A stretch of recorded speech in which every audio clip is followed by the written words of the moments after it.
हौसले बुलंद हो तो गरीबी भी मंजिल हासिल करने में रूड़ा नहीं बन सकती। कुछ इन्हीं पंक्तियों के चरितार्थ कर दिखाया है इंद्री के गांव जैनपुर साधान की रहने वाली 22 वर्षीय काजल ने। हम आपको बता देते हैं कि महिला मजदूर की बेटी काजल ने नेपाल में आयोजित हुई 800 मीटर इंटरनेशनल दौड़ प्रतियोगिता में गोल्ड मेडल हासिल कर देश का नाम रोशन किया है। 15 मई से 20 मई तक नेपाल के पोखरा में चली प्रतियोगिता में 5 देशों के खिलाड़ियों ने भाग लिया था, परंतु काजल ने अपनी कड़ी मेहनत के बलबूते जीत हासिल कर अंतर्राष्ट्रीय सतह पर देश का नाम चमकाया है, जिससे काजल के गांव व पूरे कस्बे में खुशी का माहौल है। और नेपाल से गोल्ड मेडल हासिल करने के बाद काजल रविवार को इंद्री बस स्टैंड पर पहुंची तो ग्रामीणों ने उसका फूल मालाओं के साथ स्वागत किया और इसके बाद ग्रामीणों ने शहर में रोड शो निकाला और ढोल नगाड़ों के साथ उसे गांव में लेकर गए और जिसके बाद ग्रामीण ढोल की ताल पर नाचे और खाने का सामान वितरित कर अपनी खुशी का इजहार किया। मेरा नाम काजल है। क्या गेम खेल के आए हो आप? मैं एथलेटिक में थी, मेरा 800 मीटर का था रनिंग में। तो कैसे स्टडी स्टार्ट हुई आपकी, कैसे जुनून बना इस खेल का आपको? मैं पहले मेरे पास एनसीसी थी तो रनिंग में मेरा इंटरेस्ट था, तो मेरा मतलब नेशनल के लिए मेरे को कोच ने कहा कि आप नेशनल के लिए खेलो, तो मैंने हरिद्वार में नेशनल के लिए खेला था। वहाँ पे भी मैं फर्स्ट आई थी, तो सर ने कहा कि इंटरनेशनल लेवल पे भी खेल सकती है, तो नेपाल में गेम थी तो ऐसे मेरा सिलेक्शन हुआ वहाँ पे। तो स्टडी कहाँ से आपने ली, जैसे मतलब कि गांव में स्कूल था या सरकारी या आपने प्राइवेट भी स्कूल से की? हाँ जी, मेरी डीबी एकेडमी है जुंडला में, तो उसके स्टडी जैसे जब शुरुआत हुई आप? जन्म तो डबकोली में हुआ था, पर मैं जैनपुर साधान में रहती हूँ।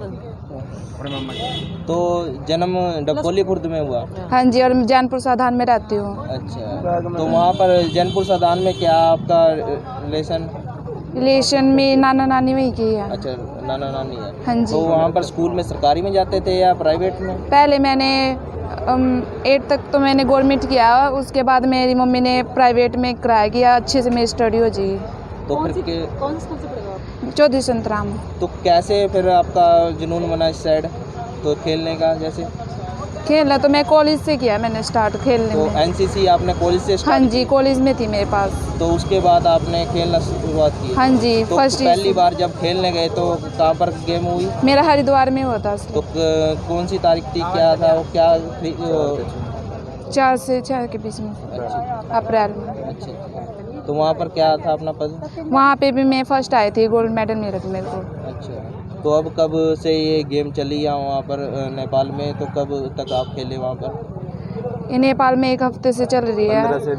15 से 20 2 दिन तो आने के लगे, वहाँ पे 2 दिन रही मैं गेम के लिए और आने जाने में टाइम लगा तो मेरा। कैसा लग रहा है जैसे गांव वालों में आज? मेरे को बहुत अच्छा लग रहा है कि मेरे सारे गांव के आए हैं और मेरी मम्मी भी। तो आज क्या लड़कियों के प्रति क्या संदेश देना चाहोगे आप लोग? मैं यही कहना चाहूँगी कि लड़की को कभी भी अपने आप को कमज़ोर नहीं समझना चाहिए। मैं भी पहले अपने आप को बहुत कमज़ोर समझती थी, कुछ नहीं कर सकती, और जब से मैं एथलेटिक में रनिंग में आई, हाँ मेरे अंदर भी कुछ है, मैं कर सकती हूँ। माता पिता को जैसे मतलब कि आपका परवरिश थी किस तरह से थी आपकी? मेरी मम्मी मजदूरी करती है और मेरी मम्मी को यही है कि चाहे घर में खाने को मतलब मेरी लड़की तरक्की करनी चाहिए, और बहुत हमारे ऊपर बहुत तो जीवन मतलब कि व्यतीत तुमसे? हाँ जी, मेरे बचपन से लेकर आज तक मेरी मम्मी ने पाला है मेरे को। आगे आप क्या करना चाहेंगे? तो आगे का क्या रणनीति रहेगी आपकी? आगे मैं गेम में भी रहना चाहती हूँ और आर्मी की साइड मेरा थोड़ा सा हुआ है कि आर्मी में नंबर पड़ जाए मेरा। ठीक। गांव की जो लड़की है काजल, इसके जो नेपाल से इन्होंने 800 मीटर की दौड़ में गोल्ड मेडल जीता है। मैं अपने ग्रामवासियों की तरफ से और अपनी तरफ से इसका हार्दिक अभिनंदन करता हूँ और भविष्य में भी इसके लिए कामना करता हूँ कि यह लड़की अनाथ दिन रात इसी प्रकार से कार्य करती रहे और हमारे गांव का हमारे हल्के का, हमारे ज़िले का और हमारे देश का नाम रोशन करे। यह लड़की हमारे पास हमारे स्कूल में पढ़ी है 9th क्लास से, और ये शुरू से ही इसका बहुत बढ़िया इंटरेस्ट था खेल में भी। वैसे भी एक लड़की है ना, बहुत ही साधारण लड़की है, गरीब परिवार से है, और हमारे से भी जो बन पाता है हम उसके लिए हर समय तैयार रहते हैं। मैं तो कामना करता हूँ कि इसको परमात्मा इसी तरह से है ना निरंतर उन्नति के मार्ग पर चलाते रहे, और इसी के साथ में है ना बेटियां देश का नाम ऊंचा कर रही है। हाँ जी, तो हाँ जी। उस बारे में सरकार क्या कर रही है? सरकार का भी इसमें बहुत बड़ा योगदान रहा है, पहले बेटी बचाओ बेटी पढ़ाओ अभियान में। तो इसके लिए भी है ना सरकार को भी ऐसे ऐसे बच्चे जो हैं, ऐसी लड़कियां हैं, उनको है ना नौकरी दे करके उनके लिए है ना अच्छा कदम उठाना चाहिए, और सरकार उठा भी रही है इसके लिए। तो इसके प्रति क्या कदम रहेंगे? क्या गांव की बेटियां नाम हम तो यही कहेंगे, जहाँ पर भी हमारे गांव की जरूरत पड़ेगी इस लड़की को आगे से आगे जिस भी मुहिम पे जाना चाहेगी, सरकार के पास जाना पड़ेगा, तो हम वहाँ पर तत्पर रहेंगे, इसको हर एक जिम्मेवारी इसके लिए निभाएंगे। बहुत खुशी हो रही जी, बहुत ज़्यादा खुशी हो रही, बहुत खुशी हो रही जी। छोकरी ने बहुत मेहनत करी जी, बहुत मेहनती है जी। जाने तो पहले एक दिन प्रैक्टिस कर रही थी, दीवार पते गिर गई थी, हमने टेंशन हो गई थी कभी आगे बढ़ पावा ना पावा, आंखें भी घूम गई थी, फिर भी लड़की ने हिम्मत नहीं आ रही जी।